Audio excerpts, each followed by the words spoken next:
You know, we might be the kiss of death. It seems like every single game we preview, Syracuse ends up losing. It's been ridiculous. Boston College, Virginia, Georgia Tech. We have the worst mojo for the Syracuse basketball team. It's just this team is so hard to predict. They win 2, they lose. They go on the road and beat Louisville after getting obliterated by Virginia. When we're on air, it seems like they're taking the L for that. If Jim Boeheim had a choice, our contracts would be terminated. No doubt about that. You're watching a webisode edition of Cuse Countdown. Tyler Rocky alongside Corey Spector and Chris Venzon. And guys, Syracuse with its last real big chance to make its mark in the ACC. They take on number 18 Clemson this weekend inside the Carrier Dome. It's going to be an upset chance for the Orange. Again, 0 top 25 wins.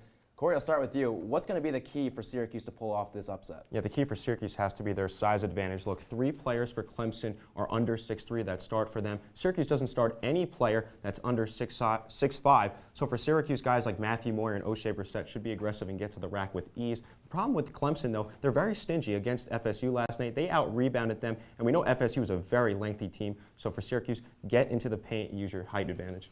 For me, Syracuse really needs to avoid the emotional letdown. They just came off a devastating loss against Boston College that may or may not have knocked them out of the NCAA tournament contention. They need to be able to control their emotions.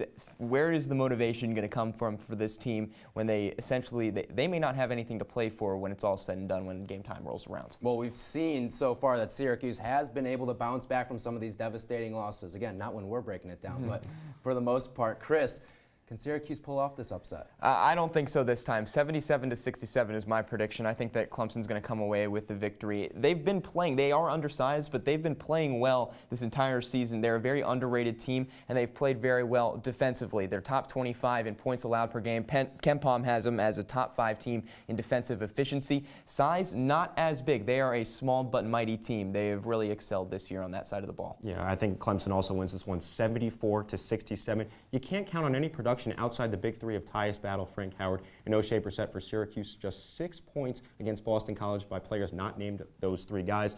Clemson should be able to come into the Carrier Dome and shoot threes with ease like every other team has been able to in the Carrier Dome. Clemson wins this one. One more stat to note. Syracuse has not beaten a team. They've only beaten 2 teams, rather, since January that have ranked inside the top 100 in defensive efficiency. So with Clemson coming in as a top 5 team, it does not bode well for the Orange. So both of our analysts picking some losses, and both of them pretty close in score as well. So we'll see if Syracuse can prove them wrong. That's coming up this Saturday. For Corey Spector and Chris Venzon, I'm Tyler Rocky. Thanks for watching. Enjoy the game.